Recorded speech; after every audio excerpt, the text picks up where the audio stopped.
খেলার খবরে আমি মৌসুমী রয়েছি আপনাদের সঙ্গে। শুরু করছি আজকের খেলা আর খেলা। ফুটবলের ডায়েরি নিবেদন করছে সংবাদ প্রতিদিন।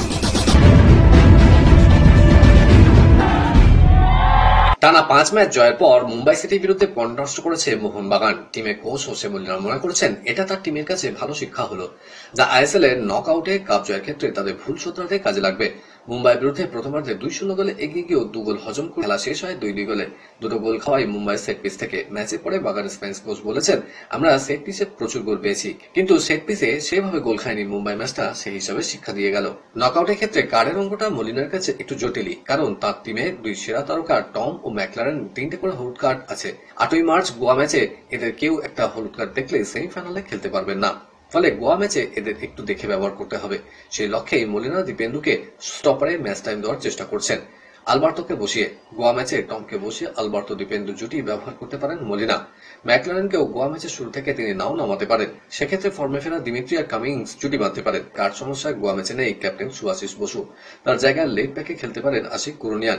কার্ড সমস্যায় গোয়া ম্যাচে নেই মিডফিল্ডার দীপক টাঙ্গি এবং অভিষেক সূর্যবংশীয়, তবে তাতে সমস্যা হবে না। আপুইয়ার সঙ্গে খেলবেন চোট ছাড়িয়ে ওঠা অনিরুদ্ধ থাপা। ভারতীয় super league club east Bengal FC তাদের অভিজ্ঞ ডিফেন্সিভ মিডফিল্ডার সৌভিক চক্রবর্তীর সঙ্গে একটি নতুন চুক্তিতে সম্মত হয়েছে। এই নতুন চুক্তির মাধ্যমে 33 বছর বয়সী এই খেলোয়াড় 2026-27 মৌসুম পর্যন্ত ইস্ট বেঙ্গলের প্রতীকী লাল হলুদ জার্সি পরবেন। এই মৌসুমে সৌভিক দলের শুরু একাদশের নিয়মিত মুখ হয়ে উঠেছেন এবং তাকে ধরে রাখা ক্লাবের পরিকল্পনা একটি গুরুত্বপূর্ণ অংশ ছিল। ইস্ট বেঙ্গলের এই টর্চ বিয়ারার্সের ডিফেন্সিভ মিডফিল্ডার প্রধান কোচ অস্কার ব্রুজন দলের প্রথম পছন্দের একজন খেলোয়াড়। মাঠে তার আগ্রাসী এবং লড়াকু খেলার ধরন জন্য পরিচিত সৌভিকের সঙ্গে নতুন চুক্তি করা ক্লাবের শীর্ষ পর্যায়ের নেতৃত্বে দীর্ঘদিনের লক্ষ্য ছিল। 2022-23 মৌসুমে তিনি মাত্র 9টি ম্যাচ খেলেছিলেন, তবে 2023-24 মৌসুমে তিনি নিজের ছাপ রেখেছেন, 28টি ম্যাচে অংশ নিয়েছেন। ক্রিকেটের ডায়েরি। আগামী রোববার চ্যাম্পিয়ন্স ট্রফির ফাইনালে নিউজিল্যান্ডের বিরুদ্ধে খেলবে ভারত। তার আগে রোহিত শর্মার দল সুবিধা পেয়ে যেতে পারে। দক্ষিণ আফ্রিকার বিরুদ্ধে সেমিফাইনাল খেলার সময় চোট পেয়েছিলেন কিউই পেসার ম্যাট হেনরি। রোববার তার খেলা নিয়ে অনিশ্চয়তা তৈরি হয়েছে। বুধবার ফিল্ডিং করার সময় চোট পান হেনরি। ক্লাসেনের ক্যাচ ধরতে গিয়ে মাটিতে বিপজ্জনকভাবে পড়ে যান। ক্যাচটি সফলভাবে ধরলেও চোট এড়াতে পারেননি তিনি। মাঠেই ছটপট করতে থাকেন। ফিজিও এসে চিকিৎসা করার সময় বেশ অস্বস্তিতে দেখাচ্ছিল তাকে। একসময় মাঠ ছেড়ে বেরিয়ে যেতে হয় তাকে। ম্যাচের পর হেনরি সম্পর্কে বলতে গিয়ে আসার কথা শুনতে পারেননি নিউজিল্যান্ডের অধিনায়ক মিচেল স্যান্টনার। তিনি বলেছেন, ম্যাট হেনরির কাঁধের অবস্থা কেমন সেটা জানতে আরো কয়েকটা দিন অপেক্ষা করতে হবে। কাঁধ বেশ ফুলে আছে, অন্তত 2 দিন অপেক্ষা করতে হবে, দেখা যাক কি হয়। হেনরি খেলতে না পারলে সুবিধা হবে ভারতের। গত রোববারের সাক্ষাতে ভারতের বিরুদ্ধে নিউজিল্যান্ডের সফলতম বোলার ছিলেন এই হেনরি।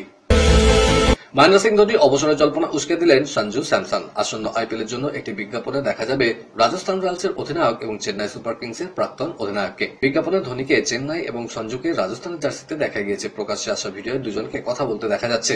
সঞ্জুকে বলতে শোনা গিয়েছে, আইপিএল থেকে আপনি চলে যাওয়ার আগে আর কোনো কথা শোনা যায়নি।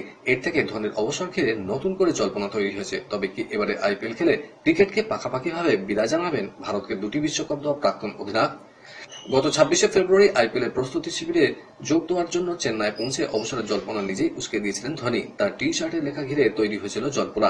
কারো টি শার্টের উপর সাদা রং দিয়ে সাংকেতিক ভাষায় একটি বাক্যে লেখা ছিল, যার অর্থ শেষবারের মতো।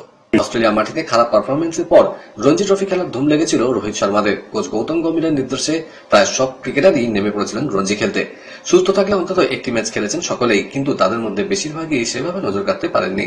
সেটাই মেনে নিতে পারছেন না মুম্বাইয়ের মুখ্য নির্বাচক সঞ্জয় পাতিল। তার মতে অজিত আগারকাররা ঘরোয়া ক্রিকেটে রোহিতদের খেলার দিকে নজর রাখুন। তিনি বলছেন, রঞ্জি ট্রফিতে যেভাবে ওরা খেলছে তা নিয়ে আমি হতাশ। টেস্ট খেলা ক্রিকেটারদের থেকে এমন আচরণ কাম্য নয়। আমাদের সিনিয়ররা রঞ্জিতে যেরকম ভাবে খেলতো সেই মনোযোগ এখনকার ভারতীয় ক্রিকেটারদের মধ্যে দেখতে পায় না। রোহিত শর্মা, সূর্যকুমার যাদব, যশস্বী জয়সওয়াল, শিবম দুবেদের জয়ের খিদেটা দেখা যায়নি। রঞ্জিত দ্বিতীয় পর্বে আমাদের দলে সেটার অভাব ছিল। গত রোববার চ্যাম্পিয়ন্স ট্রফিতে মুখোমুখি হয়েছিল ভারত পাকিস্তান। সেই ম্যাচে মোহাম্মদ রিজওয়ানের দলকে হারিয়ে দেন রোহিত শর্মারা। এই বছর সেই হারের বদলা নেওয়ার সুযোগ পাবে পাকিস্তান। এশিয়া কাপে একই গ্রুপে রয়েছে ভারত এবং পাকিস্তান। বছরের শেষ দিকে মুখোমুখি হবে 2 দল। 2023 সালে এশিয়া কাপ জিতেছিল ভারত। এই বছর আবার এশিয়া কাপ হবে। এশিয়ান ক্রিকেট কাউন্সিল জানিয়েছে যে সেপ্টেম্বরে এই প্রতিযোগিতা আয়োজন করার ভাবনা রয়েছে তারা।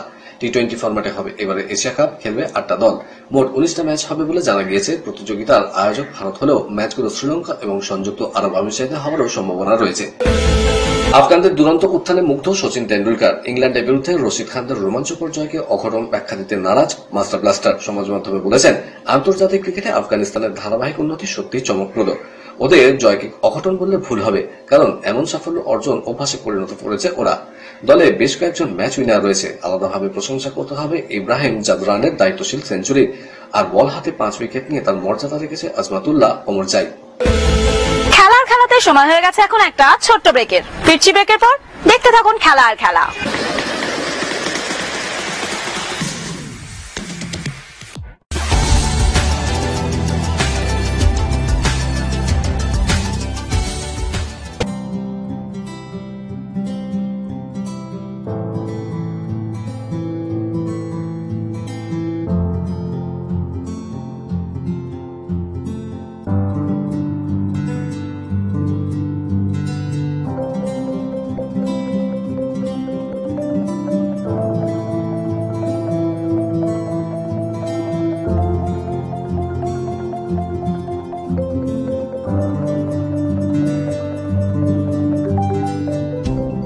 কেআরকে নিউজ মিডিয়া প্রযোজিত সাপ্তাহিক বিনোদন অনুষ্ঠান বিনোদন.com দেখুন প্রতি শনিবার ঠিক রাত 10:25 আপনাদের প্রিয় চ্যানেল ভিশনে।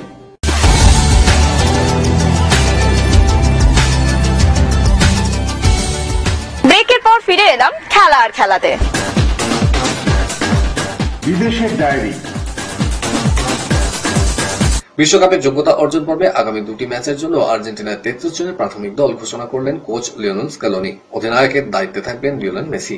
21 মার্চ ম্যাচে আর্জেন্টিনার প্রতিপক্ষ উরুগুয়ে, 4 দিন পর ঘরের মাঠে খেলা চিরপ্রতিদ্বন্দ্বী ব্রাজিলের সঙ্গে। বাংলাদেশের বর্তমান রাজনৈতিক পরিস্থিতিতে অনিশ্চিত হয়ে পড়েছে সাকিব আল হাসানের ক্রিকেট ভবিষ্যৎ। গত 30 নভেম্বর শেষ খেলেছেন আবুধাবি টি20 লিগে। মার্চ মাসেই আবার মাঠে ফিরেছেন। একটি প্রতিযোগিতা বাংলাদেশের দলের বিরুদ্ধে খেলার সিদ্ধান্ত নিয়েছেন সাকিব। তার এই সিদ্ধান্ত ঘিরে আরও একটি জল্পনা তৈরি হয়েছে। আন্তর্জাতিক ক্রিকেট থেকে কি অবসর নিয়ে ফেললেন সাকিব? বাংলাদেশের প্রাক্তন অধিনায়ক নাম দিয়েছেন প্রাক্তন ক্রিকেটারদের একটি প্রতিযোগিতায়। এখনো সরকারিভাবে অবসরের সিদ্ধান্ত জানাননি, তবু তিনি প্রাক্তন ক্রিকেটারদের প্রতিযোগিতায় নাম দেওয়ায় তৈরি হয়েছে জল্পনা। সাকিব খেলবেন এশিয়ান লিজেন্ডস লিগে। 10 থেকে 18 মার্চ এই প্রতিযোগিতা খেলবে Bangladesh Tigers, Indian Royals, Afghanistan Pathans, Sri Lankan lawyers এবং এশিয়ান স্টার্স। প্রথমে সাকিব বাংলাদেশ টাইগার্সের হয়ে খেলার ইচ্ছা প্রকাশ করেছিলেন, কিন্তু পরে মত বদলে 37 বছরের অলরাউন্ডার বেছে নিয়েছেন এশিয়ান স্টার্সকে। এই দলের হয়ে খেলবেন কেদার যাদব, সৌরভ তেওয়ারি, দিলশান মুনওয়ানা, হামিদ হাসানের মতো প্রাক্তন ক্রিকেটাররা।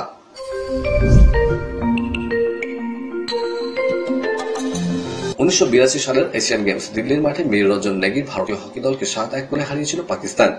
একটি ম্যাচ অনেক হকি খেলোয়াড়ের কেরিয়ার শেষ করে দিয়েছিল। স্বাধীনতা পরবর্তী সময় 90 দশক পর্যন্ত ভারতীয় হকির উপর আধিপত্য চালিয়েছে পাকিস্তান। এখনো হকি ম্যাচে মুখোমুখি সাক্ষাতে এগিয়ে পাকিস্তান, কিন্তু গত 9 বছরের ছবিটা বদলে গিয়েছে। 2016 সাল থেকে ভারতকে একবারও হারাতে পারেনি পাকিস্তান। সেই একই হাল পাকিস্তানের ক্রিকেটেও। 90 মিটারের ম্যাজিক ফিগার আর বেশি দূরে নয়। এক অনুষ্ঠানে যোগ দিয়ে এমন কথাই শোনালেন খোদ নীরজ চোপড়া। অলিম্পিক্সে জোড়া পদকজয়ী ভারতীয় তারকা সম্প্রতি নতুন কোচ জ্যানি জেলজনের তত্ত্বাবধানে অনুশীলন করছেন। এদিন নীরজ বলেছেন, সাম্প্রতিক ভিডিও দেখার পর উনি প্রধানত দুটি কথা বলেছিলেন। আমার থ্রো নিচে হচ্ছে এবং বাঁদিকে হেলে পড়ছি। কৌশলগত এমনই কিছু বদল আনার পরামর্শ দিয়েছেন কোচ। তার পরামর্শ কাজে লাগছে। আশা করি খুব তাড়াতাড়ি 90 মিটারের লক্ষ্য পূরণ করতে পারব। গত মরশুম খুব সুখের কাটেনি নীরজের। চোট আঘাতের কারণে একাধিক প্রতিযোগিতা থেকে নাম তুলে নিতে হয়েছিল তাকে। যদি কোনো স্লিম ক্রিকেটার চান, তাহলে খেলার মাঠে যাওয়ার দরকার নেই। কোনো মডেলিং এর প্রতিযোগিতায় চলে যান, সেখান থেকে কোনো মডেলকে ধরে এনে নামিয়ে দিন। এভাবেই পাল্টা কটাক্ষ ফিরিয়ে দিলেন সুনীল গাভাস্কার। আগের দিন ভারত অধিনায়ক রোহিত শর্মাকে মোটা বলে কটাক্ষ করেন কংগ্রেসের মুখপাত্র সামা মোহাম্মদ। সমাজ মাধ্যমে তিনি লিখেছেন, খেলোয়াড় হিসেবে রোহিত একটু বেশি মোটা, অধিনায়ক হিসেবে একেবারেই ছাপ ফেলার মতো নয়। গাভাস্কার বেশ জোরালোভাবে রোহিতের পাশে। কার চেহারা কেমন সেটা দিয়ে কিছুই বোঝা যায় না, আসল কথা হলো তোমার টেকনিক কেমন, মানসিক শক্তি কেমন, লম্বা সময় ধরে খেলতে পারছো কিনা, রান পাচ্ছ কিনা। যদি এই সমস্ত কিছুই ঠিকঠাক থাকে তাহলে সবই ঠিক।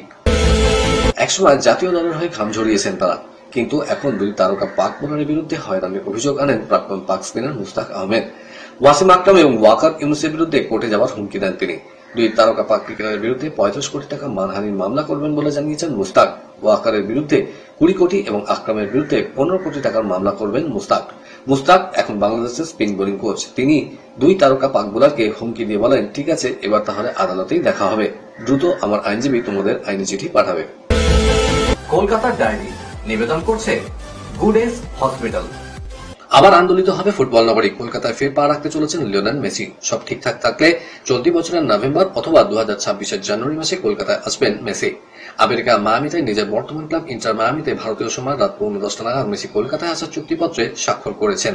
ভাঙা ভাঙা ইংরেজি স্প্যানিশে মেসি কলকাতায় আসার কথা জানিয়েছেন। কেরল সরকার মেসির বিশ্বজয়ে আর্জেন্টিনা দলকে আমন্ত্রণ জানিয়েছে অক্টোবর নভেম্বরে। 2011 সালে যুব ভারতীতে ভেনেজুয়েলার সঙ্গে ফিফা ফ্রেন্ডলি ম্যাচে মেসি অধিনায়কের প্রথম আর্মব্যান্ড পরেছিলেন। কলকাতার ডায়েরি নিবেদন করলো গুড এজ হসপিটাল। খেলার খেলা আজকের মতো এই পর্যন্তই।